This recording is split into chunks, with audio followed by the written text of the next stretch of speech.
This is Matt Hurt at Obsessive Viewer on Twitter. This is Tiny at Obsessive Tiny on Twitter. And this is a bonus episode of ObsessiveViewer.com's The Obsessive Viewer Podcast.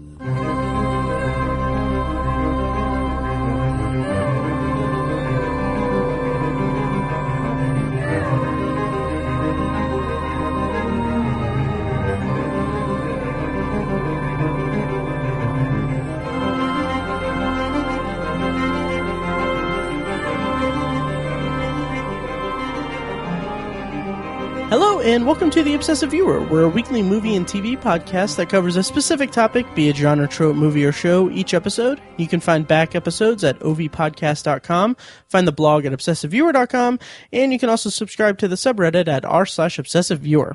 And if you want to help support the podcast, go to patreon.com/obsessiveviewer, or you can simply leave us a rating and review on iTunes. It helps us out a ton.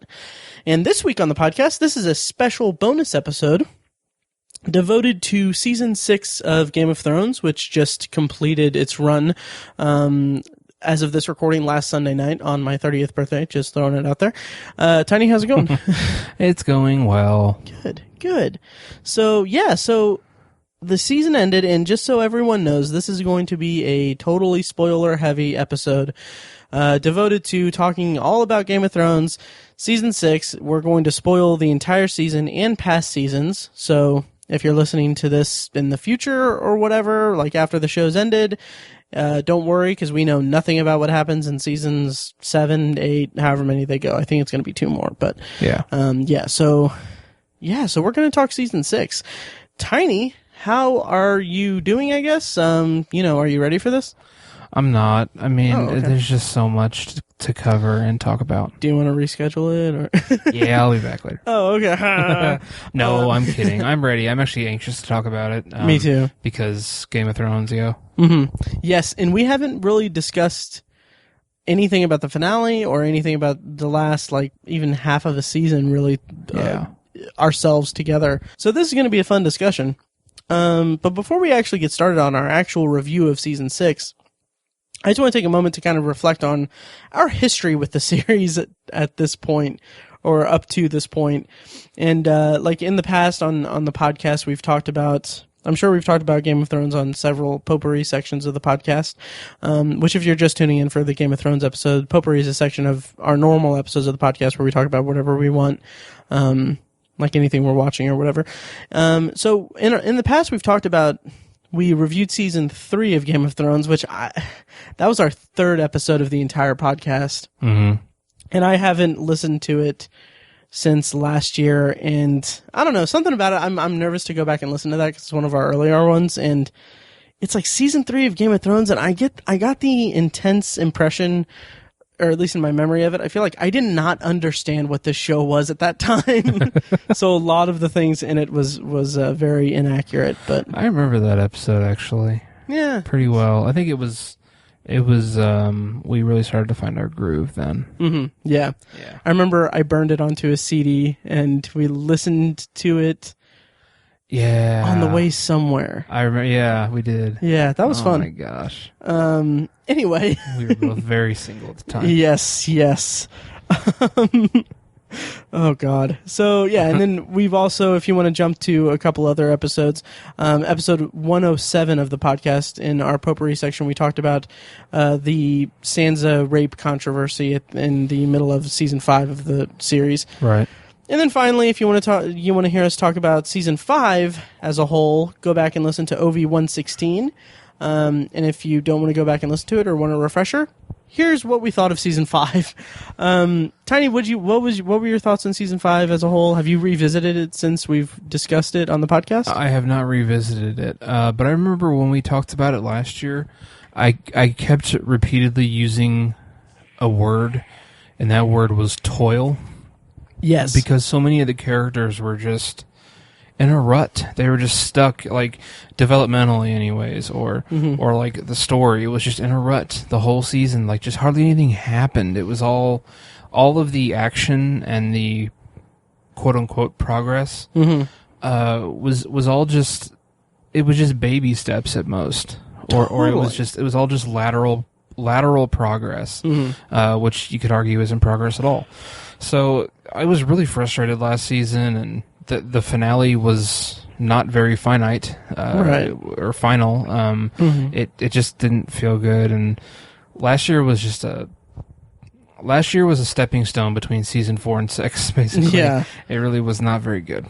Oh yeah, and it came off of season 5. I agree. Like, that season was not good for me. It just wasn't a good experience overall watching it. I liked elements of it, and I enjoyed certain aspects of it. But I don't know. Like you said, a lot of it was just meandering through these boring plots and not doing anything with any of the characters, particularly in Mereen with Dany, and all the Dorne stuff was like.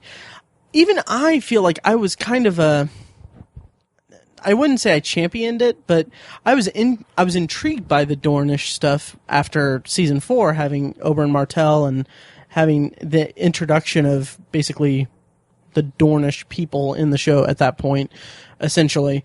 And I was intrigued with what they were going to do. They sent Jaime and Bran there last season, and it still didn't do much of anything for me. It was still really disappointing. So overall, the season was disappointing, and I was very vocal about how let down I was by the finale, especially with Jon Snow getting stabbed. Like, I thought, like, I did not believe for a single second that he would stay dead throughout the rest of the run.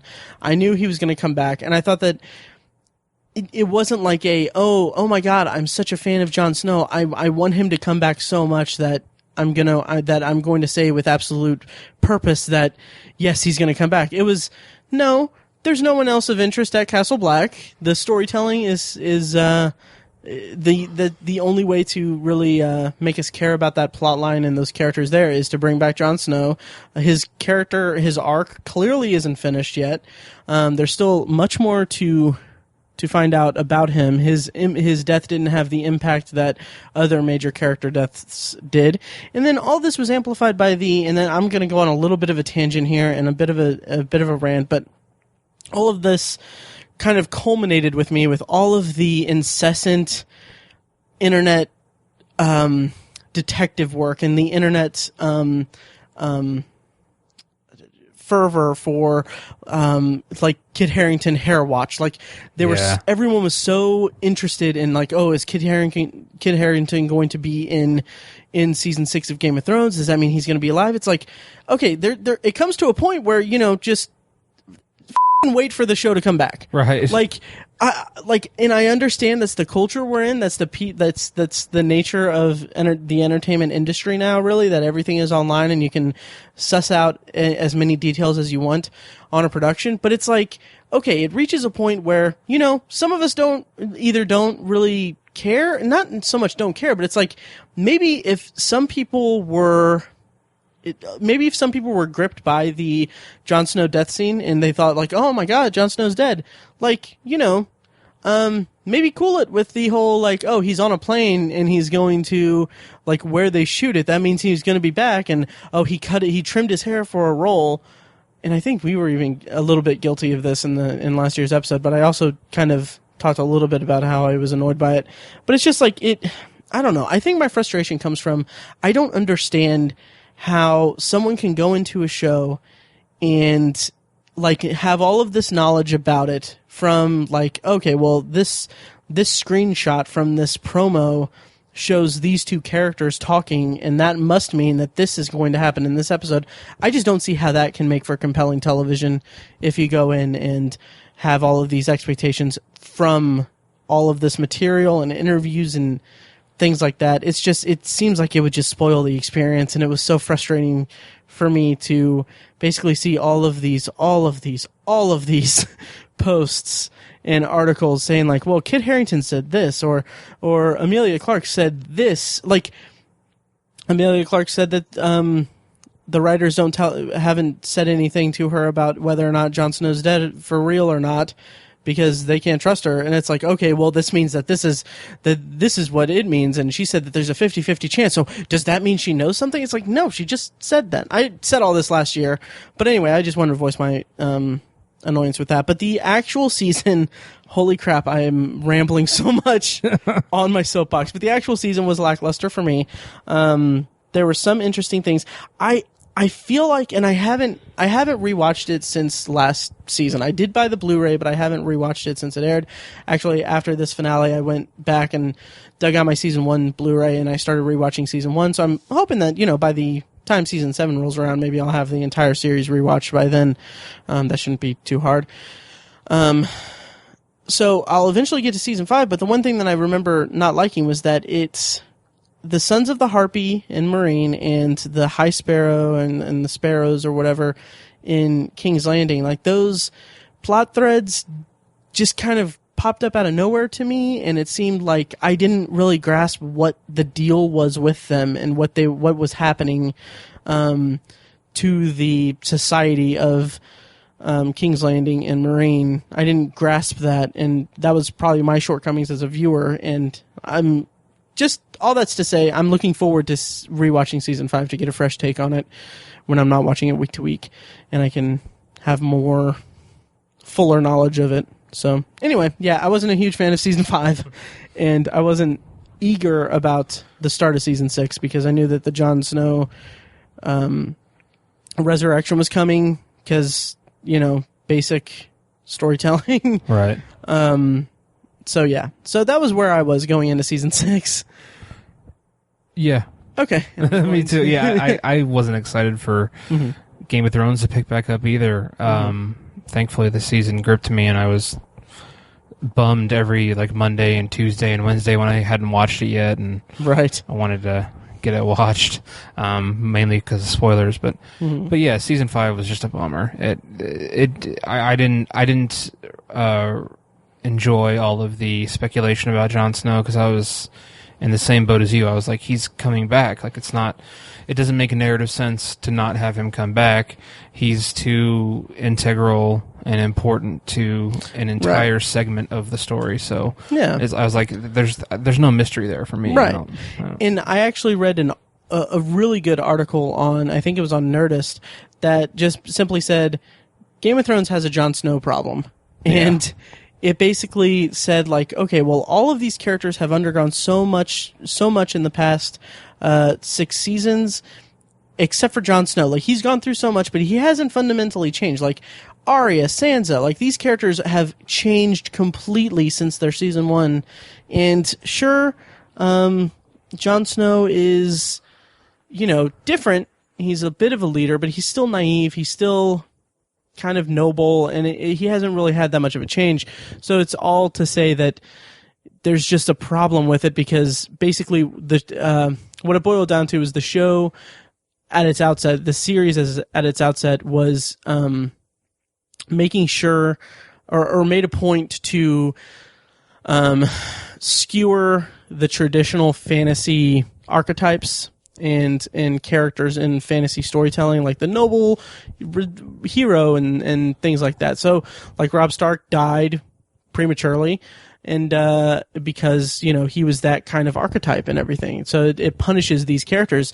Yet here we have Jon Snow, who is essentially becoming that archetype. Yeah, and it's just I don't know. He's too integral to the plot to obviously kill off for more than 2 episodes at a time. Yeah. So I'll link to that in the show notes. It's an interesting read. There was also an interesting article on Nerdist that was one person's interpretation of what Game of Thrones is like, based solely on never having seen anything, but based solely on the tweets he's read over the last 6 years and the headlines he's read. That's funny. It's pretty good. He says, from what I gather, Westeros is a kingdom, or it's a place that's ruled by 10-year-olds, and and Tyrion is a wizard who maybe killed one of the leaders or something. It's pretty funny. I'll link to that in the show notes as well. Nice. But anyway, all that's to say, we're here to talk season 6. Yep. And I have a ton of different points to bring up. I figure the best way to go about reviewing season 6 or talking out season 6 is by going through the different plot lines. So we're going to go kind of point by point through all the different story arcs for season 6, basically. And we're going to start with Jon Snow and Sansa Stark, their plot lines as they intertwined and leading up to the Battle of the Bastards against Ramsay Bolton, basically.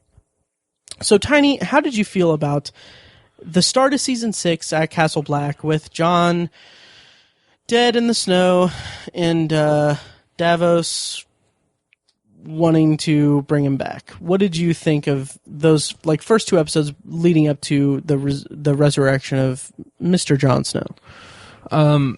They kind of dragged a bit for me and it was just leftover fatigue from season 5. Basically, I think I was like, we need some action here. Like, let's quit dwelling on this and drawing this out.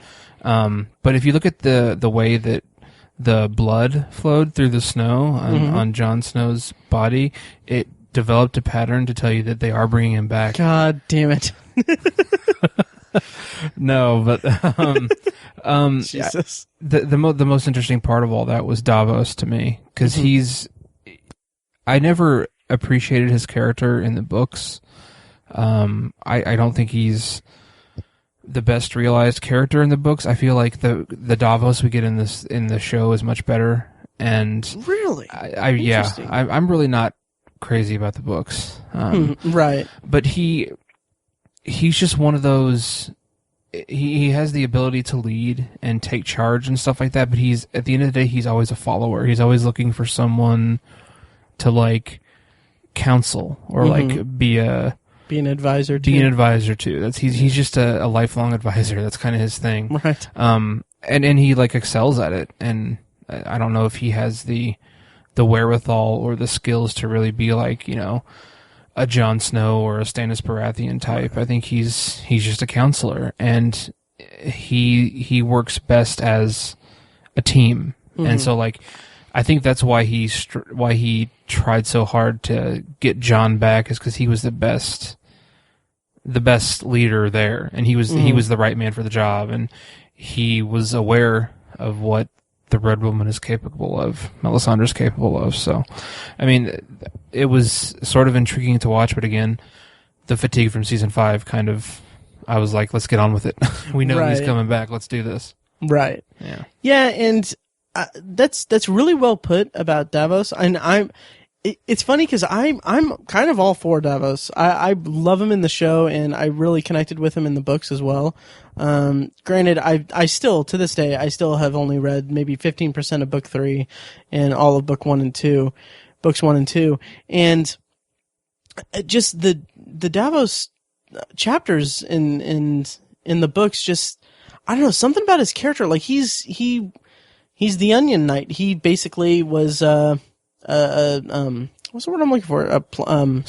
Smuggler, who Stannis took his fingers, and then he was just, following Stannis, and it's just, I don't know, something about his character really intrigued me in the books, and I feel like it's a little underrepresented in the show. His basically what his character's all about. In the show, he's basically relegated to, like you said, a lifelong advisor. And I mean, that works in the context of the show and what they've done.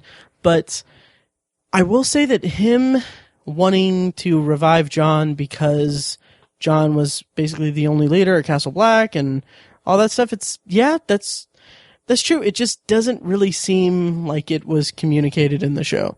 True. And it was all kind of plot driven and all basically just because the script demanded it. And that was a little bit bothersome for me, but I was just ready for Jon to get revived and then be done with all the talk about, oh my God, did you see Jon come back? And I'm like, yeah. And that's not a snobby thing to say. It's not snobby to say, yeah, I know, I saw it coming all last season. It's no, it's because the writing wasn't there for it. Mm-hmm. Hardly at all. And that was my biggest complaint about that entire arc. But yeah, none of us ever talked to anyone who was like, nope, he's dead. He's done. Right. He's dead. That's it. He's gone. Jon Snow's dead. Move on. Right. But then no one ever said that. Yeah. So, oh, yeah. So anyway, Melisandre revives him, and so the end of the first episode is her taking off her necklace and showing that she's like 400 years old and like super old.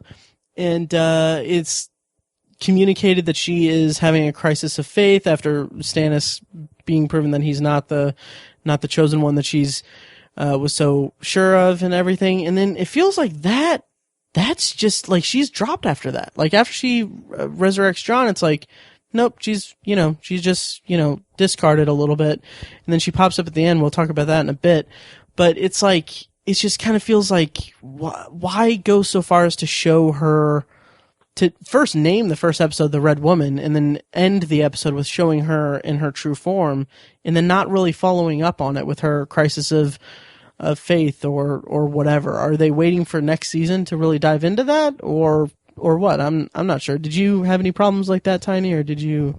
I really didn't, because I feel like that's kind of the niche of this show is we get snippets of these characters at a time. And I mean, you think of the major characters throughout this series, and like Arya, I think we got of the 10 hours or so we had this season, we probably get about an hour and a half, 2 hours of Arya. Oh, we'll talk about Arya. Not even that much. Or there was a lot of Jon Snow, obviously, but just some of the other characters, Tommen and Cersei, all the other characters, we see them for like an hour, and that's about it for the whole season. So it's like, how much can you really tell in that amount of time? And that's true. How far can you go? But yeah, I mean, I definitely get what you're saying, given that the entire episode was titled The Red Woman, but I didn't have an issue with it, I guess. Okay. I mean, I guess it's a minor nitpick, but it was also just, I don't know, bothersome to me that they didn't seem to follow that up. But anyway, so after Jon's resurrected, he hangs the guys who killed him, basically. And then, I don't remember the exact timing of this, but elsewhere in Winterfell, Ramsay Bolton kills his father and his newborn brother. What did you think of Ramsay in the beginning part of the season? And how'd you feel about this turn? Well, it was really a continuation of how awful and evil his character is. I mean, he just will do anything to get what he wants, and he sees everything as a threat. And so everything is expendable in his eyes. And there's nothing that's too far, obviously, which he demonstrated in this. So I wasn't surprised by it, but I feel like he's more in pursuit of, I think season 5 was a lot about him trying to gain the appreciation and respect of his father, because he was just a bastard. That's all he was. And once he had that, I think he kind of realized his own value, I guess, a little bit, and he was just like, you know what, I can do a lot more than just be a son or whatever. I'm a lot more than just the not bastard of this guy. And he took that to heart, and he's like, I feel that so much that I'm going to kill my dad and my brother and my stepmother or whatever, and just so I'm not surprised. I wasn't surprised by it. Right. Yeah. And he killed his father because the baby was born, and it's like that's a rightful heir for his father. And it's kind of weird in a twisted way. It's kind of like I can kind of see Ramsay's logic there. Like it kind of makes sense. Yeah. In a sadistic sort of way, which is what the character is. Oh, yeah. And it's interesting because this particular death scene with him killing Roose Bolton, it's awesome because this and I'm jumping ahead a bit, but when Arya kills Walder Frey, both of those scenes echo the Red Wedding in interesting ways. Like Ramsay stabs Roose like in the side, the way that Roose stabbed Robb Stark at the Red Wedding, and then Arya slits Walder Frey's throat, much like one of the people slit Catelyn Stark's throat. Right. So I just thought that callback was pretty enjoyable. Agreed. Yeah. So anyway, following all of that, Sansa returns to Winterfell, and for the first time in who knows how long, two Starks are reunited. 4 seasons, roughly. Yes. Yeah. How did you feel about Sansa and Jon reuniting. It was so nice. It was Right? it was so great, and I think it's funny that it's Sansa and Jon. Mm-hmm. You know, back in season 1 or early season 2, I would have foreseen a much different reunion amongst members of the family Stark. So just I don't know, just the fact that it's Jon and Sansa, they seemed so of the members of the Stark family, they seemed to have very little interaction. Right. They were together. Yeah, they had no interaction. In the first season, they weren't. I mean, they weren't close at all, clearly, and everything. So it's like, it's just funny that those are the two that end up together. Right. Finally, after all this time. Oh yeah. But it was fitting, and I think it made sense. Oh yeah, and I enjoyed it so much, and it made me so nervous. Yeah. Because when you have multiple Starks in one place, bad things happen. Right. And the show's trained me to be very anxious about that. And I'm going to jump ahead a little bit here because we're kind of going through it a little slowly. But after that, they receive a threat from Ramsay saying that, oh, hey, he's basically just goading them into coming. Like, it's basically like a Westeros Raven version of like, hey, come at me, bro. Yeah. Kind of thing. Or like, I think people online refer to it as like the first YouTube comment section. And he's basically saying like, hey, I have Rickon, and if you don't, I'm like basically come get him, and I'm gonna kill you and rape your sister more, stuff like that. So basically a YouTube comment. Yeah. And so they plan to attack Winterfell, and then this part of the season kind of bothered me a little bit because there's a whole thing where Sansa sends a raven to Littlefinger and doesn't tell Jon, and then Jon doesn't have that information going into the Battle of the Bastards, and that, you know, is very valuable information to have, and the show never communicates why Sansa didn't tell him. And did this register with you at all as a problem, or did it just not register with you, or how did you feel about it? It did, and I thought it was strong. I thought it was strange. I don't understand why. I can understand why she didn't tell him. Maybe there's some mistrust there. Like maybe she doesn't even know if she can trust her own brother. So I understand that, but they don't communicate that in the show, which was interesting to your point. Yeah, they don't lay it out, and that's what's kind of weird. I don't know if it's going to lead to some further conflict between those two in the next season or two. That might be an interesting thing to see how they get along. And especially, I don't mean to jump ahead, but you know, in the finale when everyone in the North was basically just named Jon Snow King of the North. Right. I mean, Sansa seemed to have a bit of a smile on her face, but then at times she didn't. Yeah. I think she really felt it that. Yeah. Earlier in the episode, Peter Baelish had told her about how she's the future of Winterfell and everything, and maybe she's not now after this, and it's just kind of, you know, I feel some possible sibling rivalry in there, and, and maybe not telling Jon about the Knights of the Vale was the beginning of that. Right. I agree, and also you have Littlefinger there that is so manipulative, and he's already starting to kind of, you know, tear at the seams of Sansa and Jon. And it seems like that's... I hope that they pay that off next season in an interesting way. And it's just so crazy that I feel like he's attempting to create a rift between Sansa and Jon, and he doesn't even know why right now. Right. I feel like he just sees an opportunity and takes it, and he's like, it will pay a dividend later on. Right. In some form. He may know why, but I think that's also a fault of the show that we don't know why he knows. Yeah. Like, we don't know what he's thinking and why that's beneficial. At least, like me as a show watcher, I don't know what the implication of him getting between Jon Snow and Sansa Stark, the implication of him getting between the two and tearing apart Winterfell, their leadership. I don't understand the implications of what that could mean, and I feel like the show didn't communicate that to me. Right. So anyway, one of the milestone episodes of the season, one of the biggest episodes of the series, basically, was I have to say, somewhat lamely titled for me, Battle of the Bastards. Because, like, okay, this is and this will be really brief, and then we'll get into the actual discussion of the episode, because there's a lot to talk about with this particular episode and this particular battle sequence. So, the Battle of the Bastards is the title of the episode, and okay, that's cool, whatever. But it's like, I kind of feel like that title is more of like a... It just seems kind of off by Game of Thrones standards. Like, okay, the episode where Ned Stark gets beheaded is Baelor. The Battle of Blackwater Bay is just called Blackwater. The Red Wedding is called it's called the Rains of Castamere. Mm-hmm.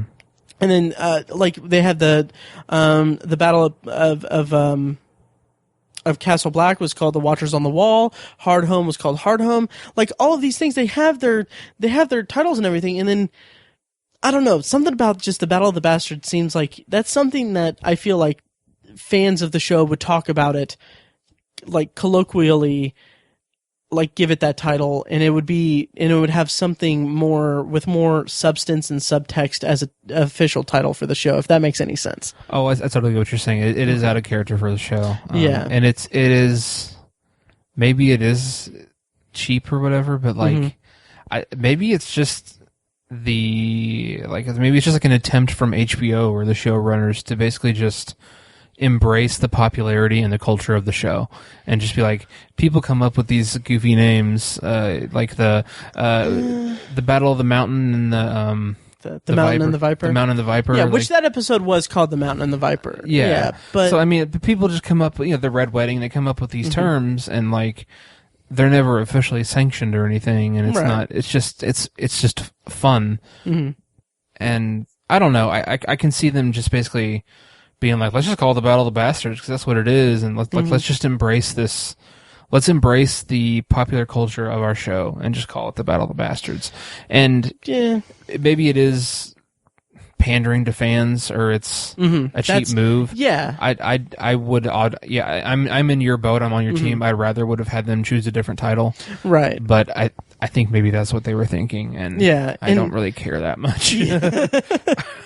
That's totally fair. Because people would call it the Battle of the Bastards anyway. Yeah, it's just it makes me feel uneasy that we've come off of season 5 was kind of shakily written, and there are elements of season 6 that there's a lot to it that it just wasn't. It didn't have that crisp Game of Thrones writing that the past 4 seasons had before seasons 5 and 6. And I've said before that I think part of that is because they're past the books now, so they don't have that blueprint from which to go off of. And granted, I haven't read most of the books, but I have to believe that the writing is so strong because they have that planned out, or they have it mapped out, and not that they go chapter by chapter for each book, but they have an outline. They know how to work it out and everything. They have published material to work off of and adapt, and now they don't. And it's just kind of like, I don't know, just something about naming it the Battle of the Bastards seems just lacking so much subtext that it could have had. And that just bothers me. But enough talking about the title. Let's talk about the actual episode. Yeah. Because regardless of, they could have named it HBO GOT S3 EP 9, and it still would have been incredible. Like, presented by Samsung. They could have named it something. They could have named it anything else. And it would have just still blown me away because, my God, that scene, that sequence, that battle was just amazing. Well, in the lead up to it as well. Oh yeah, totally. I mean, when he basically plays a f***ing game of chicken with Rickon and a arrow. Yes, that was really disturbing. Oh yeah, and that was like #Bob and Weave, bro. Right. And so many people were so upset or angry that Rickon didn't zigzag or anything, and it's. There was a lot of comments about that, like, in response to that, saying that, well, you got to think about it. He left Winterfell and was on the run and all that stuff since the time he was like a tiny kid. Yeah, it's like maybe no one taught him that. Maybe, and also adrenaline. Like he was prisoner in his own home. He sees his family for the first time. it's like maybe it's the farthest thing from his mind is zigzagging. Right. He just wants to get there, and it's I totally understand. I think that's a kind of a weak argument, but against it. But the filmmaking of this sequence of the actual battle was freaking cinematic, beautiful, and intense, and it bums me out so much that the director of the last 2 episodes, I can't remember his name, but they announced the list of directors that are going to be on season 7, that are going to be working on season 7, and he's not in it, right? Which is a bummer. But oh my god, that battle was amazing. So yeah, what did you think of the actual Battle of the Bastards? Everything you said, the cinematic aspects of it are just so impressive. I mean, when you think about a lot of other kind of ancient battle-based movies, big cinematic movies, like Braveheart, for example, there's 3 or 4 big battle scenes in Braveheart, and this was comparable, if not exceeds, any one of those. And it's one episode of a TV show that has 67 episodes, something like that. They're up to at this point. Yeah. At that point, they were 50. That was the 59th episode? Right, but still, like I'm just saying, they have... Yeah. They've got 50, 60 hours worth of show, and this is just one of the hours. Like, that's just incredible. Oh, yeah. What they commit to a single battle throughout this entire story. Yeah. It's impressive, and... I mean, it's just, I'm so glad that HBO has this kind of commitment to a show like this. Right. They don't cut their corners. They don't cut any corners on this show, and it's great how committed they are to it. Right, totally. They do in the aspect of the grandeur of battle. Yeah, well, they cut corners with, like, not showing the dragons as much and kind of disregarding the dire wolves completely, pretty much. Pretty much, yeah. And they do cut corners, but, like, when they pull out the stop, they pull out all the stops for the big moments like this, and that was incredibly impressive. And something I had, like an experience I had while watching Battle of the Bastards was it was almost a negative experience. Like, it almost gave me, it like stressed me out to watch this episode. Oh yeah. Even from the start, I'm thinking like, okay, this is the 9th episode of the season. They've been building up this huge battle that's going to happen. They've talked about, like, I've seen headlines about how, like, oh, this is the biggest battle we've ever filmed, and it's a monumental moment and all that. And so the entire time I'm watching it, I'm thinking, I'm terrified. I'm absolutely frightened and terrified about what's going to happen to these characters and what's going to happen. And it was such a weird and emotionally almost negative feeling that it's like, it was almost to the point where I was like, can I actually handle the stress of watching these things happen? And I don't know, maybe that's more of a reflection on me because this aired at a certain time that was kind of difficult for me in general, and also it was at the end of PopCon too, so I was exhausted as well. So I was like, am I emotionally prepared for this? And it's like, it was just, oh my god, it was just so incredible and so well done, basically. And yeah, and how did you feel? Let's see, jump ahead a little bit. How did you feel about? Well, no. I'll hold that back for a little bit and just say that I loved seeing the Starks in some capacity win. Yeah. For a change. And it's funny that I say that because the version of the Starks winning is one of them getting killed by an arrow in front of their family. The other one running into battle, like basically resigning himself to dying at the trap of this psychopath and getting tons of people killed, but including one giant, and taking back their home castle and sacrificing or showing at least Sansa showing her changed psyche by feeding Ramsay to his own dogs. Yeah, no kidding. It's like the version of the Starks winning in Game of Thrones is so morbid and crazy, but it felt so good to see the banners in Winterfell in the show. It was I did. It was a unique episode and really incredibly well done. Yeah. What did you think of Ramsay's demise? I don't know. I thought it was a little.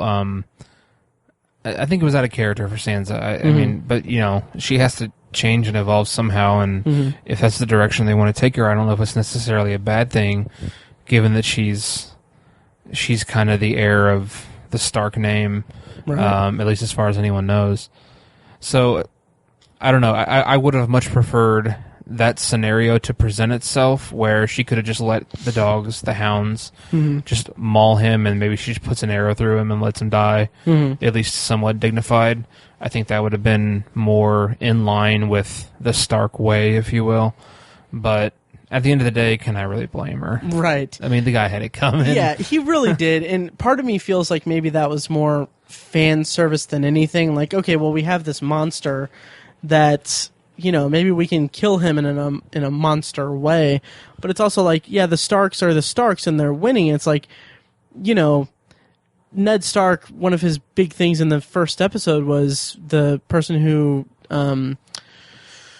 what was the phrasing? I just watched this episode recently. The person who gives the sentence, swings the sword, or whatever. Oh, right. Yeah, and it's like it would have been. Granted, if the goal is to show the emotional growth and emotional uneasiness of Sansa by having her do a really defeating him or killing him. Having him killed in a very, very Ramsay Bolton way, literally.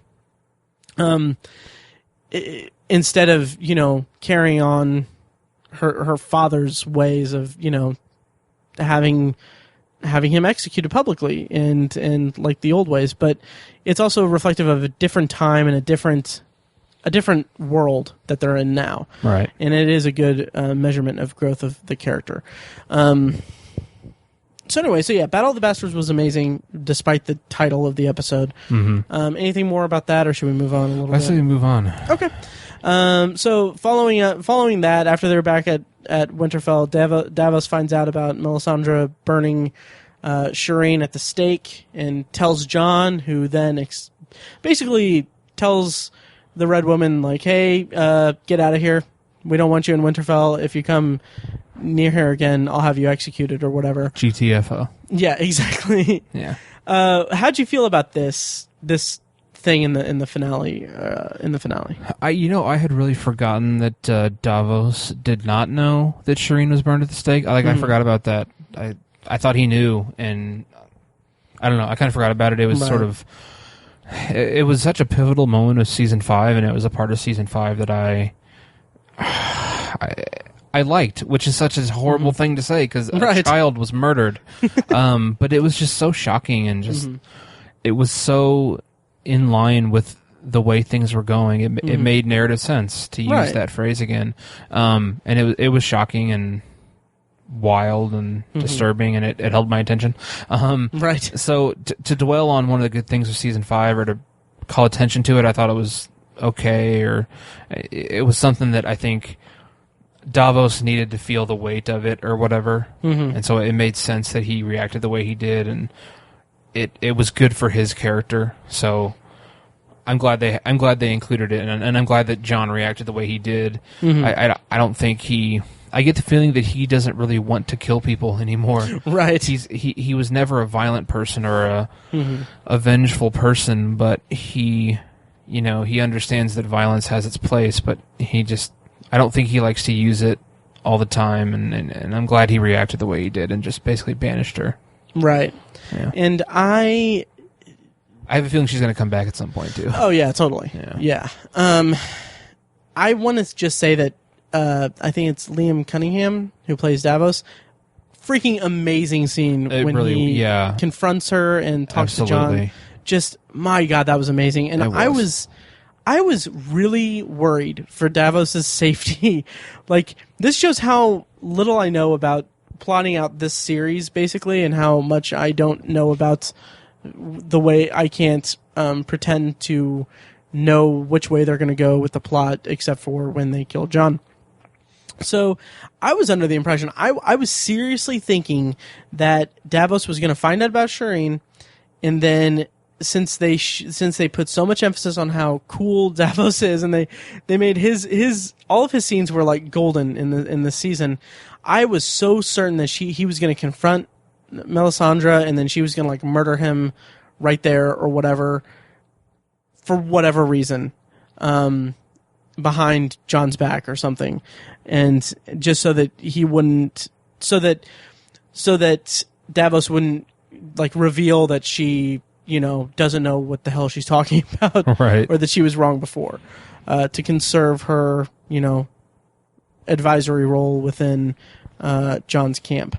Mm-hmm. But I'm so glad that didn't happen, and I hope that Davos survives forever.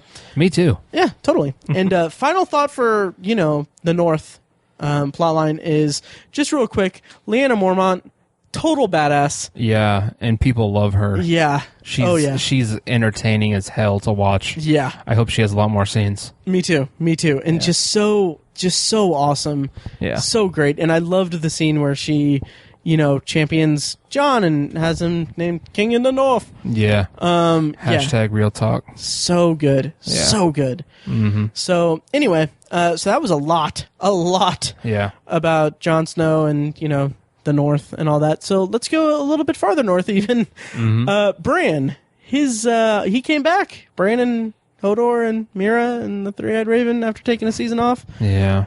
They came back, and holy crap. Yeah. Yeah. So let's just run down what all happened, basically. So the Three-Eyed Raven, played by Max von Sydow, I think they actually recast him from the actor who we saw last time he was on the show, in the season 4 finale, I guess. So, and I love Max von Sydow. Right. Just so great. Yeah. And throughout the season, I liked that they used Bran seeing visions of the past, basically, courtesy of the Three-Eyed Raven, and learning about all the history, basically. We love our flashbacks. Yeah, exactly. Seriously. Hashtag lost. Yeah. Oh, I'm so glad you mentioned that, because I'll talk about that in a bit. But so I liked that aspect of it, and I liked seeing the history of it. And then, of course, some of the big points that he learns is, well, the one really major point is that he learned that the Children of the Forest created the White Walkers to destroy men. And that's where, I mean, yeah, that's a very interesting reveal, but it's also like, I'm kind of burnt out on the whole global warming kind of allegory thing. And I don't know if this is a direct thing it is, but I mean, it's pretty clear, like man's destroying, nature or the world, basically. So they created something to destroy men, which could be construed as, global warming is going to destroy everything. So I don't know. I never made that connection before. You didn't? Okay. No. People on the internet have articulated it better than I did. But okay. Anyway, regardless, that was an interesting reveal, and I liked it. Then, of course, this, is it called the Night King? Yeah. The Night King. I named it. I said night, not night. Right. Yeah. So anyway, then, of course, Bran fucks everything up. And he lets the Night King touch him, and that gives them access to where they're hiding out. Right. And in one fell swoop, in the episode The Door, which is one of the stronger episodes of the season and one of the more excited episodes that everyone talked about, in one fell swoop, Bran got, the Three-Eyed Raven killed, he got his direwolf killed, he got Hodor killed. Yeah. He is responsible for the incident in the past that made Hodor a simpleton and only capable of saying Hodor. Yeah. How did you feel about that reveal? The end of The Door, the episode The Door, where Hodor is holding the door and Mira's telling him hold the door, and Willis in the past is saying hold the door until he's finally saying Hodor. Yeah. Yeah. I think it's about damn time, because Bran's been this whiny little prick for seasons now. He has. Right. And he doesn't realize how powerful he is and what consequences that power can have. And, he's going around being all willy-nilly with his Three-Eyed Raven power or whatever. I don't know. And, the Night King touches him in his dream, and then they can find out where he is, and all these people die as a result of it, and it finally wakes him up to the fact that he's incredibly powerful, and he needs to be careful with it, and he needs to do something with it, and just quit being a whiny little prick. And so I was glad that it happened. I was sad that all those people died, especially Hodor. Yeah. Friend of the show, Christian Friend of the show, yes. There's a picture on our Facebook page of me being a large person looking very small next to Christian Nairn. Right. So I was sad that all that happened, but again, I guess this is going to be a common thing throughout our Game of Thrones episodes, but to reuse phrases, but it makes narrative sense to have those characters die and for his character to finally wake up to how powerful he is, and it needed to happen. Right. And I think he's going to play a huge role in what I can assume is the eventual battle between men and the walkers. I think he's going to be a big part of that. And did you hear any of the crazy theories about Bran? No. There are some. Well, I heard one where someone was thinking that Max von Sydow was just him as an old man. Right. And he traveled through time or something like that. And I was like, that'd be kind of cool, but but I don't know if that's the case. No, that's one of the theories, but the one that I was kind of like, you know what, this could actually be pretty cool is that this was I think a couple episodes, or this was pretty much during that episode or before it, when they're at the Tower of Joy, so they're seeing young Ned Stark outside the Tower of Joy, taking down Arthur Dayne, and about to go in and see the big reveal. And when he says "Dad," Bran says "Dad," and he turns back. There was a ton of theories that saying that, like, what if Bran is responsible for everything that's happened, and that what if he went back and he is. Like, say, this was one that I was like, this could be kind of cool, is what if Bran went back and he, like, was, I think it's called warging, basically, or he was having the vision or whatever, of back when King Aerys was on the Iron Throne. And if you remember in the mythology of the show is that Aerys went mad and he basically had wildfire stored all throughout King's Landing under the Sept and all that, which is going to play into the finale when we get to that point in the episode in a year. So, but one of the things when Jaime's telling Brienne in season 3 about what happened when he killed Aerys, was that Aerys was saying, he just kept saying, burn them all, burn them all, burn them all. And like, what if Bran goes back and say the White Walkers are coming or whatever, and all that, so he tries to warn them by telling Aerys to burn them all. Right. And that causes Aerys to go mad. Jeez. And then there was a lot more about different, like, Brandon Starks in history, like Bran the Builder, who I think he built the wall or something like that. Like, what if Bran is all of these things? Yeah. And like, there's actually like kind of some book evidence to somewhat support it, but I don't know. But anyway, hold the door. Yeah. That moment was really well done. Yeah, it was. And it was really strong, and it was really effective. It was great reveal, great plot elements, great everything. And something about it just, in the back of my head, I was like, I don't know if this is a fair comparison at all, but it just made me think of Lost. And how, like, there is basically, I mean, it's basically a time loop kind of thing.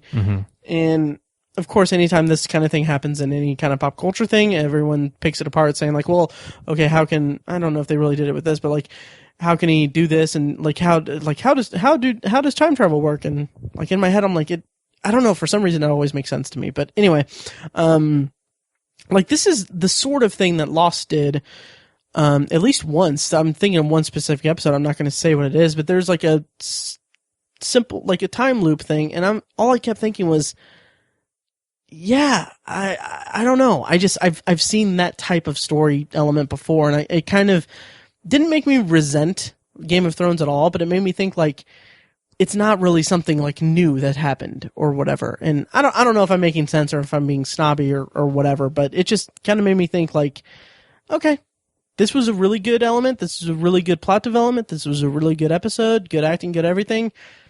Also, I mean, I like the way that Lost handled time travel. It just, I don't know. It didn't bother me, but I don't know. So, yeah. Okay. Anyway, so after that, Bran finds Benjen Stark, and how do you feel about Benjen Stark's return as whatever he is? A little convenient. A little convenient. But, you know, I think it's part of Bran's journey, and it was good that he was there ultimately, but whatever. He is, like, partially a White Walker or whatever. Something. Yeah. I don't know. I liked and this was another thing, I liked that he said that he can't go past the wall. He can't go south. He can't go south of the wall. Because there's magic or something. I don't know. I never understood that. Okay, I get the sense that I think he may have directly said, like, there's magic protecting the wall from the White Walkers and everything. Right. And there's, like, a big theory, and it's pretty clear that this is probably what's going to happen, that since Bran was touched by the Night King, the second Bran goes through the wall, it's going to let the White Walkers come in and invade all of, you know, Westeros. Which would be so Bran. Because, so anyway, so that's about it for Bran. Although, what did you think of the reveal of Jon's parentage? That was really awesome. I mean, all they revealed was half of Jon's parentage. Technically, but it's not. I think HBO kind of fumbled the ball. They released something and basically just like, it's Rhaegar. Yeah. But they also, I mean, it's like there's no like, even if they didn't do that, there's no way it wouldn't be, because she says like Robert would have him killed. Robert would kill him, and like, I mean, there's a really good video on YouTube of basically every instance of the show from the first season on to the finale of, or I think it was up to season 5, all the evidence that shows that Rhaegar is Jon's father, and it's like it's really intriguing and everything. But yeah, and this is, you know, not to nitpick or anything like that, but this is something that, like, obviously it's been a huge theory for all the book readers and everything for years. This is one of the things about the third episode of the podcast where we talked about season 3, where like this was when I first heard about it, because I was reading threads and everything, and I heard about that theory, and like I was hesitant to even bring it up on that podcast because I didn't want to, because it was so like, oh wow, that's gotta be it. That's gotta be it. That has to be what they're building toward and everything. And I didn't even want to bring it up because I didn't want it to be a spoiler. And then it's like everyone who has any modicum of knowledge about the books has to know about this theory, the R plus L equals J theory. And the thing that I kind of come back to is the theory has been enduring for decades, basically. Since the books started coming out, people have been theorizing about it. And I wonder, in the books, is it as kind of a no-brainer as it kind of seems to be? I don't know. Okay. It's not something I ever picked up on. I never looked into it very much. Right. But now that I look back, it does make some sense. And the fact that, you know, Lyanna says something about, you know, she doesn't want Robert Baratheon to know because she'd have him killed. It makes sense because I remember in the first season, you know, he sent assassins to kill Daenerys, and she was all the way across the Narrow Sea and was just a kid. You know what I mean? And there's even a scene like in the first or second episode where Robert Baratheon says, every Targaryen should be killed. Right. And it's, I don't know, and they've built up this whole mystery of, you know, Ned when he left Winterfell to go to King's Landing, and at the time Jon was leaving to go to the Night's Watch, they have a scene where it's like, Jon says, is my mother still alive? Does she even know what I'm doing or where I'm going? And then Ned says, like, I'll tell you all about your mother the next time we talk. And obviously, you can't talk when your head is disembodied from your body. And then it's also kind of funny because I think in the third or fourth episode also, Jon talks to Benjen, and Benjen's like, we'll talk more when I get back. And it's like, that's like before he leaves on the thing that he never comes back from. Right. But anyway, so it just seems like they've built up this mystery surrounding it. It just seems like at least in the first book, and I'm talking about book readers and show watchers and everything. In the first book, there's like Ned has like dreams and memories of Lyanna telling him, like, saying promise me and stuff about the Tower of Joy and like all that's like, if you can kind of infer what the true thing is. But I understand that having it actually confirmed on the show is a huge deal for the mythology and for the story and everything. And yeah, but I don't know, it just, not being a fan of the books, it was a big deal to me. Okay. Yeah. Nice. It kind of blew my mind. Like, awesome. I don't know. When you saw it in the show and everything? Yeah. Cool. Yeah. Okay. I was just expecting it because I hadn't heard of the theory. I hadn't heard of R plus L equals J theory. Okay. You had. I had. In season 3. Well, I didn't. You didn't remember. It wasn't. I didn't hear it to the point that I committed it to memory. Right. And right. really, yeah. Yeah. You don't listen to me when I talk on the podcast. I understand. Okay, that's fine. What? Oh, I see what you did there. Hey. So anyway, yeah. That's Bran. He's still doing his thing. He's the three-eyed raven now. Touched a tree at the end or whatever. Right. I don't know. Yeah, he did. I don't know. I'm bored with that storyline. Really? Okay. For the most part, yeah. I mean, it came to an interesting head at this season, and like I said, I think he's finally done being a whiny pussy, and he's actually going to do something. Right. So that's good. Yeah, I can totally see that. And speaking of boring, plot lines, Arya, man, Arya and Braavos. She was my favorite character. And I remember for 4 that. seasons. I was like, she's awesome. Oh yeah. And I remember, I think at the end of, again, I haven't listened to this in a long time, but at the end of the episode 3 of the podcast, when we reviewed season 3, like, we talked about, like, where do we want to see the show go? And we were both, like, wildly inaccurate, I'm sure. But, like, I remember specifically you saying, like, I want Arya to go train with Jack and Nagar, and I want her to just go and kill a bunch of people and be an assassin. Yes. And all that. And, 2 seasons, and it's like, I'm, like, done with this. I know. And I'm so glad that she decided to go home. So basically, she starts out the season blind, as punishment for taking a life that wasn't hers to take. I'm looking at your notes. And, yeah. It's funny. Right. So these are my notes for basically her thing. It's like, Arya blind as punishment for taking life that wasn't hers to take, gets beat up outside, gets beat up indoors, gets assigned to kill an actress, watches plays, doesn't kill the actress, and then the waif tries to kill Arya. Arya kills the waif. Arya decides to go home. Arya kills Walder Frey.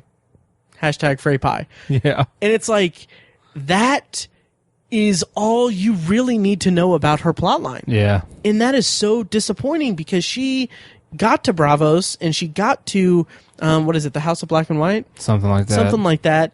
Like in season 5. And it's just, again, she's just been, like you said, Tiny, she's been toiling. Yeah.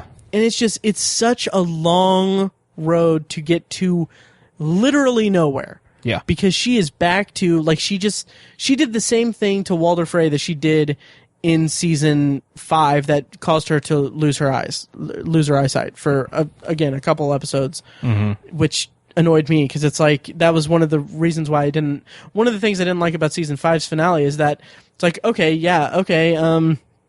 Sansa and Theon jump off a wall in Winterfell, Jon's dead, and Arya lost her eyesight. It's like, none of those things were adequately built up, or they didn't have the cliffhanger aspect of it that I think that, for me, that the show intended them to. So agreed. Yeah. I did like the plays, though. Yeah. I thought that was really interesting and a good bit of comic relief and an interesting view into how the world of the Seven Kingdoms view the things that have happened in their society. And it was a good conduit, if you will, for the return of Arya Stark. Because she was just gone for the past 2 seasons. She was just walking with the Hound. Yeah. And then she was doing her thing in the House of Black and White, and it's just like, this doesn't feel like Arya Stark. No. It just doesn't feel like her at all. She's a little whippersnapper. Like she's a badass, and she makes shit happen. But now she's just taking shit. Like you said, she basically gets her ass kicked for half the season. Exactly. And it's just like, this just doesn't feel right to the character. And despite all that crap I don't like, it was an interesting way to watch her look at these plays, and that was her conduit back to her true self, I think, and that was an interesting way to get there. It just took way too damn long. Totally, and all the stuff with the waif, who was the girl that was training her or kicking her ass or whatever, could not have given less of a shit about her. Neither. And even when, and again, there's a cliffhanger where she gets stabbed, and I'm like, okay, if they're going to kill off Arya Stark, they're not going to kill her off bleeding at the end of an episode. Yeah. So it's like there was no suspense there. And then she magically gets better enough to be chased by the waif in this weird Terminator kind of thing that did not work for me at all. Yeah. It was like they did not direct the actress who played the waif. They did not direct her to do. It's like, hey, be Arnold Schwarzenegger and be a Terminator and just do that. Have the same dickish look on your face the whole time. It's like, that was such a low point in the season for me. It was, yeah. However, so Walder Frey in the finale, Arya's one scene in the finale was pretty big. Oh yeah. And for me personally, I was just like, it was amazing to see my theory and what I want for the character to happen come to fruition. Right. I was like, it's about damn time. Right. That was awesome. The way that she, with the disguise, says, like when he's saying, like, where are my sons? Where are my sons? And then she's like, my lord, they're here. Yeah. It's just like, oh my God. Like, the way she says it is so dead. Yeah. And it's like, it's a funny contrast between Arya and Sansa in the finale, or in Sansa in the Battle of the Bastards, and Arya in the Winds of Winter. That Arya has this look of glee as she slits Walder Frey's throat, kind of similar to how Sansa, smiles when Ramsay gets killed. It's just such an interesting way that the two Stark girls are kind of a little crazy. Yeah, it's a little disconcerting, and I'm kind of stealing this thread from D.B. Weiss and David Benioff, two showrunners, because after every episode, they have a little rundown thing at the end. And at the end of the finale, Winds of Winter, I don't remember which of them said it, but they were like, I'm a little worried about Arya. Because the way, how much pleasure she took in that was a little disturbing. The way she looked down and smiled while this man died from her hand. That's, she's... I mean, she has the right to take that revenge, and I wanted her to do that, but it's just her reaction to it. Yeah, I don't know. I want her to be a little more pure. Right. I want it to happen, and I don't want her to enjoy it that much. Yeah. And it's funny you're saying that, the look of glee that she has when she slits his throat and everything. It's also like, she also baked his sons, and forced him to eat them. Yeah, it's like, holy crap. That's next level stuff. That is very disturbing. Yeah, there was a really funny comment thread about what's it going to be like when Arya reunites with Jon and Sansa, and it's like, well, how have you been? It's like, well, I died. I cooked people. Yeah. It's like Jon saying I died. Sansa saying, I was raped on my wedding night. And then Arya saying I cooked Walder Frey's sons and fed it to him before I smiled at him as I slit his throat. Jesus. It's and then, yeah. Ugh. Yeah, that's a bit much. Oh yeah. So anyway, so that's Arya's thing. There doesn't need to be more time spent on that, because that was just such a waste. I hope that we didn't endure that so that she doesn't have an interesting plot thread for the rest of the run, because I think they owe it to us to have her do something interesting. Yes, they do. And I hope that her killing Frey is a good indicator for some good character stuff for her. Some comeuppance. Right. Yes. Oh, yeah. Again, the Starks winning a little bit there, which is great and terrifying. Okay, so I'm going to kind of talk about the Mereen and Dany plot lines now, and we can kind of run through. Oh my god! Good God! We can run through these kind of quickly. Yeah. Okay, so Dany and the Dothraki. She gets captured by the Dothraki. Goes through again all of these things. She eventually kills the Khals and burns down their little temple place, and then that's when she gets her Dothraki army. And it's like, she also kind of had a Dothraki army, or she was in this position in season 2. Right. And it's just like such a retread of that, and it was so bothersome to me. Yeah. But it was pretty awesome to watch her burn down the temple and kill the Khals. That was cool. That was cool. And then she told Jorah that she commanded Jorah to find a cure for grayscale. Right. Which I thought, okay, that doesn't make sense. Whatever. Yeah. Like it felt like, I don't know, it felt like they were just trying to write off Jorah because the grayscale was getting worse, and I feel like they wrote him into a corner. Basically, yeah, and it's in the corner, and I don't know. Yeah, so then kind of the bigger parts in the latter half of the season is that she negotiates with Theon and Yara, which I'll get to in a bit. Well, we can actually just briefly run through Theon and Yara's storyline. Their uncle killed their dad. Yeah. Then he became king of the Iron Islands and, wanted to have them murdered. They stole some ships and went to Mereen or wherever to negotiate a treaty or to side with Dany, basically. Right. All while Euron Greyjoy is making, I think, like 1,000 ships or something. Yeah. Yeah, and it's interesting. He had the same idea, basically. Right. Yeah. And it's interesting. Yeah. Although the introduction of Euron Greyjoy, killing Balon, and becoming king of the all that stuff, it seems like I wish that they would have done more with the Iron Islands in the seasons, in the intermittent seasons, because like I just remember reading in season 2 or in book 2 when Theon goes back to the Iron Islands and he goes back home. There's really good character stuff about him going home, and I think that's also translated pretty well in season 2. And then we don't see much of anything, and then suddenly we have this guy who murders Theon Greyjoy. It's his brother, and he has his own agenda, and it's kind of overload for a new character for me. Yeah, and this is the point where I gave up in the books. Really? Because they introduced Euron Greyjoy, and I'm like, really? Someone new in the Iron Islands that I just don't give a shit about? Like, I'm done with these books. I don't care. There's too much going on.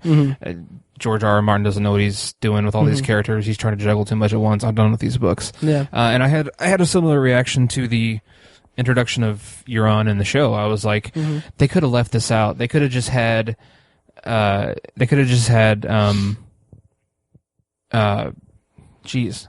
and Yara just decide, let's just go to Mereen and team up with Daenerys. And that could have been our introduction to that, or the way into that, as opposed to them fleeing their uncle, their murderous uncle. And I was like, they could have just left it out and streamlined the whole thing. I will say that you're onto something there. Yeah. But B, I do like that there is this apparently 1,000 ships that he is making. I don't know when the time frame on that is going to be. Yeah. But I like that there's something against Dany, because at the finale, and I'm jumping ahead just a little bit, in the finale, it's like, Dany has everything, and she's it's like, I don't see how that's a fair thing. So all of Westeros. Yeah. She's going up against all of Westeros.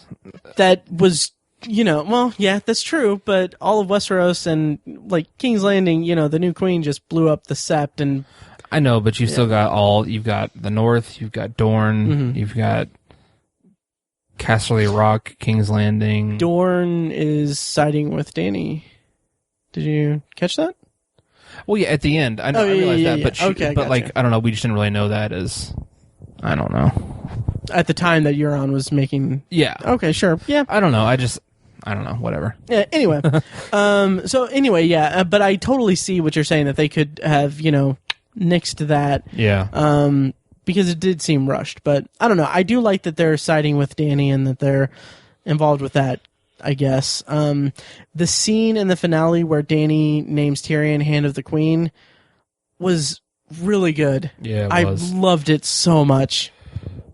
And I'm really looking forward to seeing what happens. Like, Tyrion's with Dany, and they're going to presumably King's Landing to wage war with, Queen Cersei now. I'm wondering what's going to happen when those characters and those dynamics come together. And I'm just so looking forward to it. And we probably could have saved all that for the finale talk, but whatever. Yeah. But having said that, it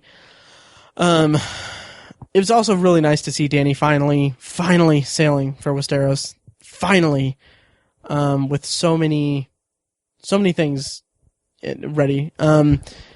But so in your notes it says Dany finally sails for Westeros with Dorne ships. She was on Dorne ships. She has Dorne ships because Elena Tyrell, she met with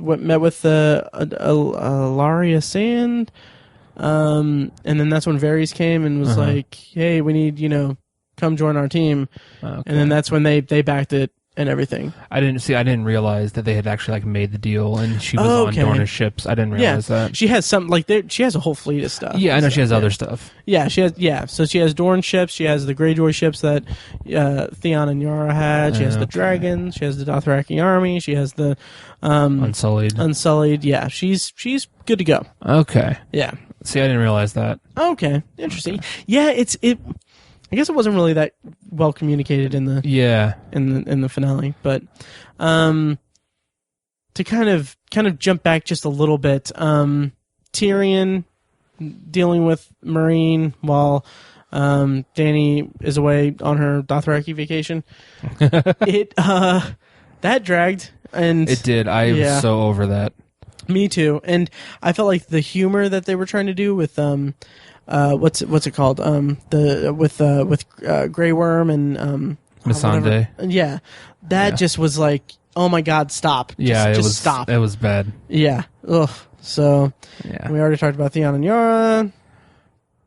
The Dorne stuff. Who cares? Yeah. Arya murders the prince or king or whoever he is. And right. Yeah. It was a mess. But let's talk about the Hound, though. Yeah. Yeah. So he came back. He popped back up. Yeah. I liked seeing Ian McShane in an episode. Yeah, me too. That was really cool. And I kind of wish that they would have done more with the Hound. I'm sure that he'll come back, and they were just kind of setting him up to where he'll be in seasons to come or in episodes to come. But man, it's funny. I didn't realize how much I missed that character. Yeah. Yeah. What did you think of his return? He's just so blunt. He's so bluntly spoken, and he's the opposite of a lot of the other characters. He just acts. Yeah. He just acts and deals with the repercussions later. That's why he's such a great character, and he's so interesting. And anytime he's on screen, I'm happy. Right. So I was glad to have him back, but at the same time, it's kind of like, where is his puzzle piece going to fit? Right. I was just kind of, I almost would have rather not had him in this season, and then just have him actually fit into the puzzle in another season, because it was kind of just like biding their time with the character. I didn't dislike it. I thought it was watching his inner turmoil about where he fit in the world and all that was interesting, and I think it influenced his character in a positive way. But it was a bit out of place. Sure, I totally agree, and I'll touch on that later when we talk about Cersei's stuff. So we'll shelve that for now. But Jaime Lannister and the Freys. Jaime Lannister first. I liked the contrast between, he starts the season coming back to King's Landing with his dead daughter and giving the news to Cersei that their daughter's dead. Yeah. And then he ends the season, to jump ahead to the finale. He returns to King's Landing to find it burning and his son dead. Yeah. And it's just, I love that contrast of it. And we'll talk more about his scene at the end there. But it's like every time he comes back to King's Landing, he loses another child. Yeah. Oh yeah. It's just, I like that. Yeah. And I like that it's kind of the inverse of the beginning and end of the season for him. So he comes back with a dead daughter to give the news to Cersei, whereas in the end he comes back, finds his dead son, and Cersei burning everything. Right. But anyway, we'll get to that in a bit. But at the kind of the beginning of the season, there's more of the conflict between the High Sparrow and the Crown, basically. Mm-hmm. And that's where the idea of the Sparrows kind of clicked with me, finally, after a whole season of just not really making much sense. It's that it's like this religious thing, this ideology is basically undermining the Crown. And it's like, throughout the entire season, I was thinking, like, how is this going to be resolved? Yeah. Because it's such an infectious thing, and they like the High Sparrow has basically taken over, ruling the entire kingdom and everything. And it was a really good, finally, a really interesting and engaging plot device for me. And a political one at that. Oh yeah, which was interesting. Yeah, we don't necessarily get a lot of politics in Game of Thrones. It's mostly swords. Right. So yeah, it was interesting. It was definitely interesting. Oh yeah. And I've always been a big fan of Jonathan Pryce. Mm-hmm. He's a great actor. Yeah. Great actor. God, he was so good. Yeah, he was awesome. Mm-hmm. And so Jaime tries to kind of take down the High Sparrow with the Tyrell army, and they have this whole plan and everything. Tommen. Yep. Yeah. I like that. I like that Marjorie had this whole other plan that she was doing. Yeah. Like, she clearly had some agenda to get Loras back, and then that involved taking, Tommen, like, or I don't know if she was implicit in convincing Tommen, but basically they brainwashed Tommen to follow their lead and everything. Mm-hmm. And that was an interesting dynamic and everything. So after all that, to go back to Jaime, he's sent to the Riverlands to win back. What is it? What is the castle where the Tullys are that Blackfish had? Oh. Somewhere in the Riverlands. I don't know. It has a name. I can't remember. But anyway, that's where Jaime, I think, did really well, for me. Yeah. Because you got him interacting with Bran, which is always fun. Oh, it is. Yeah, the one good thing about the Dorne stuff last season in season 5 was him interacting with Bran. Yeah. And then also Edmure Tully coming back. Uh-huh. And then, of course, Jaime interacting with Bran as well. Just really good stuff. And then he wins the castle back for the Freys. And that scene with him and Walder Frey, how did you feel about that in the finale there? I thought it was just magnificent. I thought it was too, because I think, everyone kind of views the Freys as this, like, as a fringe, mm-hmm. like a fringe house or something. Yeah. They're disgusting. They're weird. They're weird and gross, and they kind of lucked into controlling this mm-hmm. bridge or whatever and winning this house, if you will, or the castle that they have, and it's just like they're below all of us. And mm-hmm. then Walder Frey just goes and points out all the similarities between himself and Jaime Lannister, and Jaime Lannister's like, "No, I'm a Lannister. I'm awesome, and you're mm-hmm. and I don't know what you're talking about." And he just comes to that realization, and it was potent. Yeah. The tension was potent. The look on Jaime's face when Frey's like, "A couple of Kingslayers here, but they can say all they want, but we don't care." It's like you can see how much it's affecting Jaime and how just, seething with anger he is, and resentment mm-hmm. on the resentment toward the implication of that he and Frey are anywhere near being equal. Like, I loved that shot of Jaime's face. It was just amazing. Mm-hmm. So we're going to talk more about Jaime coming back a little bit later, but I'm going to jump ahead to Cersei. Her whole storyline this season. So she's been awaiting trial. She worries about Tommen and all this stuff. So throughout the season, there's constant references to there being trial by combat.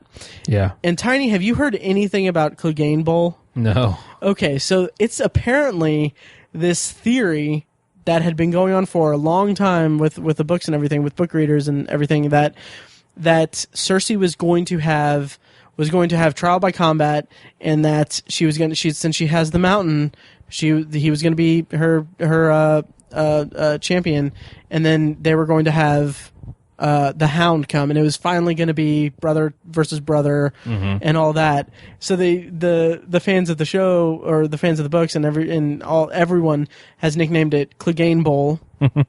And what I loved, what I kind of loved about the Hound coming back for those 2 episodes, is that it felt like the writers were just f***ing with everyone. Yeah, because it's like, oh, it's so funny to me, because it's like, oh, hey, here's the Hound, he's back. And then it's like, oh, there's going to be a trial by combat. And then finally it's like, oh, nope, no trial by combat. It's barbaric. Right. And I like that. I like that a lot, because we've had so many trials by combat throughout the series run. It's like, if they did it again, I would not be invested in it. Right. And to kind of go back further to the Battle of the Bastards thing, if there were a Clegane Bowl, naming the episode Clegane Bowl would have been the same as naming Battle of the Bastards, Battle of the Bastards, and that would have bothered me also, like, if they did that. Like, that's I don't know, that bugs me. So, anyway, so the entire season, I'm wondering, like, how's Cersei going to, win, basically? How's she going to do this? Because, like, she's a very complex character. She's a very despicable character. She's a lot of things. Yeah. But at the end of season 5, with the whole shame, the walk of shame thing, like, I was in the position where I felt for her as a character. Yeah. And I wanted to see her get her just desserts. Yeah. Especially because I didn't care at all about the sparrows or anything. Right. And wanting that, and then seeing like the fist of the sparrows, like, tighten around the throats of the throat of the crown, basically. I did not know what was going to happen. So this is a long way of saying, what did you think of the first 20 minutes of the finale? Because, my God, that was very. It was just incredibly well done, the way it builds and everything, and yeah, it was just so, like, subtle, the way they got to the point where the sept blows up and everything. Right. Like, just, everyone's getting prepared for the big day. They show everyone getting dressed and everything. It's just like, I don't know. It was just built to very well, and I enjoyed the way they did it. It was cool how Cersei just, like, says nothing through the whole time. She just sits back and watches, drinking her wine like she does so well. Yeah, it was great, and I didn't necessarily know that was going to happen. I was wondering how it was going to get handled. I don't know. I was wondering what was going to happen, and it was pretty nuts. Yeah, and the fact that it happened in the first, like, 15, 20 minutes of the finale and wasn't dragged out or anything just was amazing. And I love the music in that sequence. Yeah. I might use it in this episode, but I absolutely loved that, everything about that sequence. And then in my notes, I also have Tommen takes King's Landing literally. Yeah. Which I thought that was shot incredibly well and really, really well done.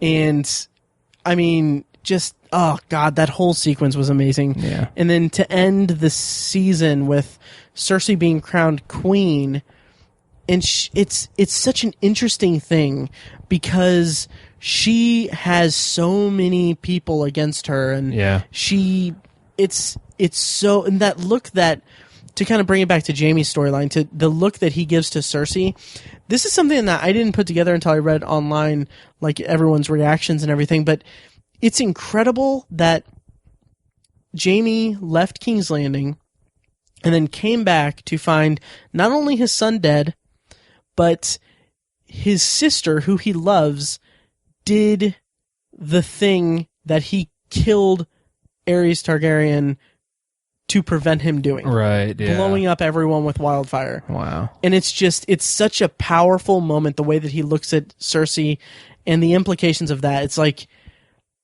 oh my God. There's a pretty clear, like, narrative thing that could happen with this. Like, is Jaime going to have to kill his sister because she is the Mad Queen or whatever. Is that something that could possibly happen? And I mean, obviously, I hope that they dress that up a little bit if they go that route. But I just think that would be like this finale holds so much potential for the last couple seasons of the show. Agreed. Yeah, I didn't even think of that. Yeah, I didn't really think of it either. Yeah. But really, really tiny. We've gone this entire episode without referencing the most important thing of the entire season. Sam went home with Gilly. He did. Yeah. And, he steals his dad's sword and then got a boner when he walked into the library. Yeah. That library was pretty freaking awesome. Oh my God, it was really cool. Yeah. And apparently, I need to rewatch it because I didn't notice this, but the like spherical thing in the ceiling is like the thing in the opening credits. I didn't notice that. That's interesting. I didn't notice it either. I need to go back and watch it, but and rewatch it. But yeah, I thought that was that's a pretty cool piece of trivia, I guess. Yeah. So yeah, I mean, is there anything? I mean, we've kind of gone through the whole list and everything. We really did. Yeah. How long is this record? Oh, well, it's not too bad. Hour and a half. Yeah. So.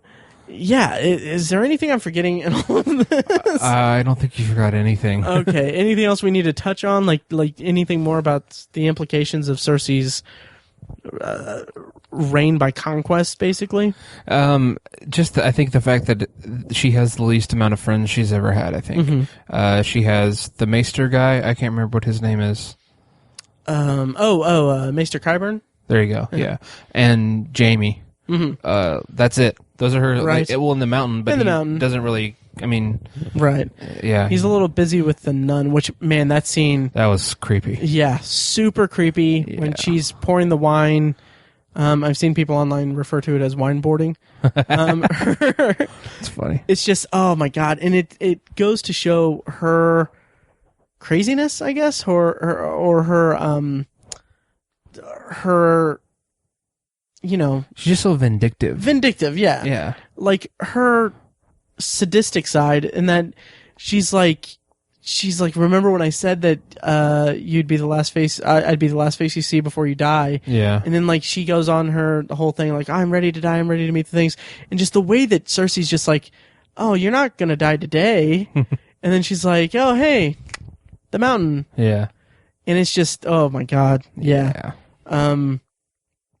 So yeah, it was an interesting season. It was a great season. Yeah. What did you think of the season overall? I thought, again, great. It was a great season. I complete 180 from season 5.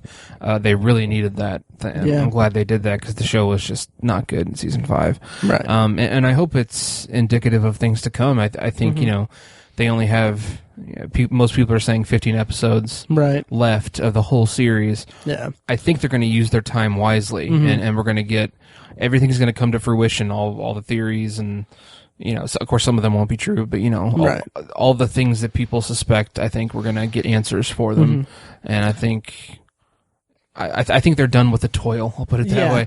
I hope so. Yeah. I hope it's going to just be action and progress from this point forward, and it's just going to be epic. I agree, and like that finale, like even like episodes leading up to the end of the season, basically, I was sitting there thinking like, okay, the show has a finite amount of episodes left, and they clearly have like they clearly don't have that many episodes left.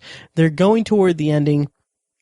And I was really concerned because the entire series has been building up what they're referring to the wars to come. And I mean, there's Dany invading Westeros. There's the White Walkers presumably coming in and being a massive, massive fight for, everything. And I was thinking, how can they wrap that up in 2 seasons? Yeah. In 2 shortened seasons. And that's, I don't know. That would be, I don't know. I think they can do it satisfactorily or exceedingly in 15 hours. Me too. That's actually the whole thing I was getting to. I got a little sidetracked. When I watched the finale, it was kind of like, I felt like, okay, I have a little bit of egg on my face because if they follow this, if they follow what they've set up and they actually go into the end game of the series, it could be incredible. and it could very much this is super simplistic and very vague and again super simplistic and everything, but it could be as simple as season 7 being Dany invading that whole battle and everything, and then season 8 last handful of episodes, how many the last batch of episodes be White Walkers invade, end of the series. Yeah. Or whatever. There's going to be a lot more than that, obviously, right. but it would just be interesting. I think the next 15 episodes have the potential. Every episode has the potential to be like Battle of the Bastards or Winds of Winter. Mm-hmm. Have that kind of cultural impact, right? Or, the way that we all got on the internet or in person talked about those episodes. Right. I think every single episode has the potential to be that, right? That exciting. And it's amazing that you named those, and those are both directed by the guy who's not going to be directing in season 7. But I totally see what you're saying. Right. I think that's a moot point. Not moot, but it's I'm not too concerned about that. Right. Yeah. I agree. So my overall thoughts for the season were, it was, like Tiny said, a big bounce back from season 6. Still struggled in some places, still had some minor issues throughout it, but in the end, I thought that it was much stronger than season 5, and it renewed my hope that it could end, that the show could end in a satisfactory manner here in the next 15 or however many episodes we have left over the next 2 seasons. So that's our review of season 6. I'm going to kind of close out this episode with, I wanted to ask you if there were any standout performers or people that you would want to be Emmy considered. The only thing I can really think of is Liam Cunningham. I don't think he would get any Emmy consideration, but that scene alone in the finale was really well done. I don't know about as far as acting, but obviously technical awards abound for Battle of the Bastards. Yeah. Oh, absolutely. Yeah. The way that it was filmed and just how it's Saving Private Ryan in Game of Thrones. Yeah. So well done. Yep. So well done. Much like Walder Frey's pie, it was very well done. I don't know. So anyway, we're gonna kind of wind down this episode with some listener contributions to. I kind of threw out a tweet about asking people what they thought of the season as a whole and the finale and what they thought of it and everything. So I'm gonna just kind of read some of the responses I got. And and you're gonna listen to them. Anyway, our friend Jenny said the finale wrapped everything up except Gendry, right? Who was the bastard son of Robert Baratheon from season 2. Yeah. And I responded to her and said that I imagine that Gendry is just chilling somewhere with Jorah, and they're just hanging out. And then at John D1703 from Midwest Film Nerds podcast said that this was in response to me saying that the grief that I had over the season, or of the idea of them not being able to wrap it up, the grief I had, or no, I'm sorry, the grievances I had with the season in the episodes before the finale, aside, the season finale was still spectacular and incredible and made for a really good season. So John D1703 from Midwest Film Nerds podcast said, I think the grief still stands. Can't tread water for 8 episodes and then have 2 good episodes and call the season great, which is a very good point. And I'm kind of curious how I'm going to feel about the season overall. After lavishing praise upon it this podcast, I'm curious how it's going to be when I eventually go back to rewatch it and see how I feel about it. Yeah, I guess he has a bit of a point there. Yeah, which is exactly what I said last year when we did our season 5 review, and I still haven't rewatched season 5, so I'll get to it eventually. So our friend Alex replied with, best season so far, Lady Mormont is my hero, and I agree. Yeah. And then at S4YA podcast, which is submitted for your approval, a podcast about the Twilight Zone, which I will be a guest on next week, talking about season 1, episode 26, I think, of the Twilight Zone, called Execution. I'm really excited to be on that podcast, and you can check it out. I'll link to it on Facebook and Twitter and everything next week when it goes live. But anyway, S4YA_podcast on Twitter, that's Brandon Cruz, said, I dug it, had enough book reader specific and novice moments. Here's to 2 more great but shortened seasons. #winter is here.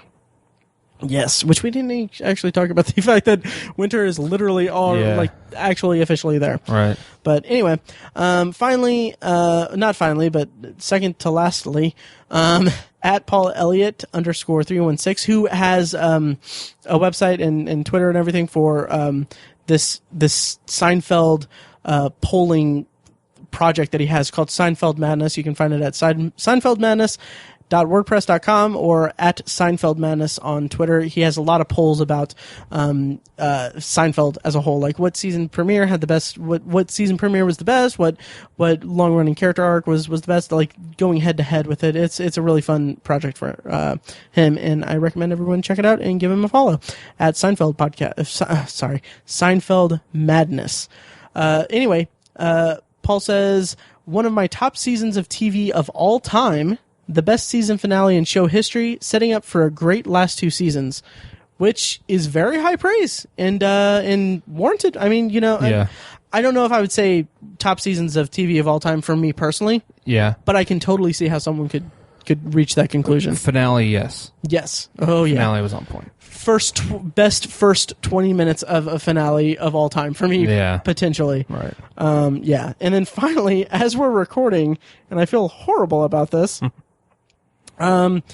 listener to the show, Matt at Mandraco, said, after I tweeted about the Game of Thrones season 6 bonus review that we're recording right now, he said, I should start this season sometime before I get to your episode. Last year I had it spoiled listening in the shower, which, oh man, I am so sorry. Yeah, I mean, we do give lots of spoiler warnings though. We do, and I'm kind of curious what the situation was there. I'll tweet him about it and find out. I think he told me about it. I think he started it. Okay. Just thinking we were kind of talking about Game of Thrones a little bit, and then he got in the shower, and you can't. He would have had to jump out and dry off, and he was like, "Screw it, I'll just listen to it," and so it got spoiled. I just like the fact that people listen to us while they're showering. Yeah. That's awesome. It's so hot. I mean, that's cool. Yeah. Totally. Yeah. Anyway, so I apologize for that, and thank you for listening. Yeah. To it. Yeah, so cool. I think that about does it for this episode then. Yeah. Yeah, is there anything else we should we had that maybe I'll cut this from the episode where we had that iTunes review contest and everything. Oh yeah. That as of this recording ends in an hour and 45 minutes. We still hadn't had any real submissions or anything. Really? Yeah, but then friend of the show, Tony at Indiana Geeking, sent in under the wire, but just left a review on iTunes. When it shows up, it'll be under Tokorai because I fail at branding, which is awesome. So, by default, I think he'll get the gift card. Very cool. Yeah, awesome. So, okay, that's our episode discussing season 6 of Game of Thrones in very, very much detail. Yeah. So let's see. We've also had our Independence Day Resurgence review go up. Should have gone up earlier this week if you're listening to this on day of release. And then next week, Tiny, do you have any idea what we're going to discuss? I do not knoweth. Me neither. I looked at the upcoming releases and stuff, but I mean, a podcast has no name. Podcast has no topic. Yeah. Anyway, we'll figure that out, and you'll know when it hits the feed. And yeah, so thanks for listening, guys. And also go to shocktoberinirvington.com. We're having an event in the Irvington area, October 14th, 2016, at the Irving Theater. It's going to be a blast. It's our 3rd year doing it. It's a benefit for the Irvington Historical Society, in which we screen short horror films from local filmmakers, have giveaways, raffles, prizes at the door, and just a lot of fun. Interviews with the filmmakers after each screening, on stage, in front of the audience, Q&A, stuff like that. So it's going to be a blast. More information at shocktoberinirvington.com, which is also where you can find the Facebook event page link. So if you're not in the area, but you know people that are in the area, go to that and invite them to it, because it's going to be a blast. So, yeah. Okay. Tiny, are you ready to close this out? Let's. Okay.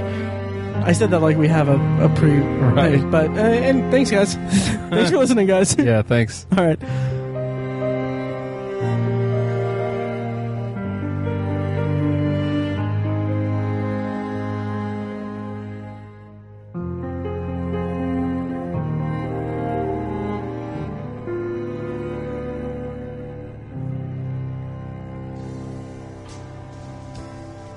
Thank you for listening to The Obsessive Viewer, presented by ObsessiveViewer.com.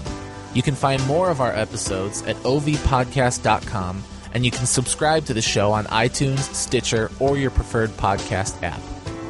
The Obsessive Viewer's theme song is An Eclipse of Events and is provided by Loudlike from their EP Mistakes We Must Make. You can find that and more great music from them on iTunes, and like their Facebook page at facebook.com/loudlikemusic. Any and all feedback on the podcast is encouraged. You can email the hosts individually at Matt, Tiny, or Mike at ObsessiveViewer.com, or send an email to the podcast in general at podcast@ObsessiveViewer.com. Check out the Obsessive Viewer blog at ObsessiveViewer.com, where we post movie and TV reviews and the occasional editorial about the business of entertainment. You can also like us on Facebook at Facebook.com/TheObsessiveViewer, and follow us on Twitter at ObsessiveViewer, at ObsessiveTiny, and at I Am Mike White. If you want more obsessive content in your life, check out our sister site, ObsessiveBookNerd.com, for book reviews, author spotlights, and a general celebration of reading. Finally, if you're philosophically curious, check out Tiny's side project podcast, The Secular Perspective, which explores the concepts of faith, religion, and existence from the perspective of secular hosts. You can find that at thesecularperspective.com and subscribe to the podcast on the podcatcher of your choice. Again, thank you so much for listening. We love you. Be excellent to each other.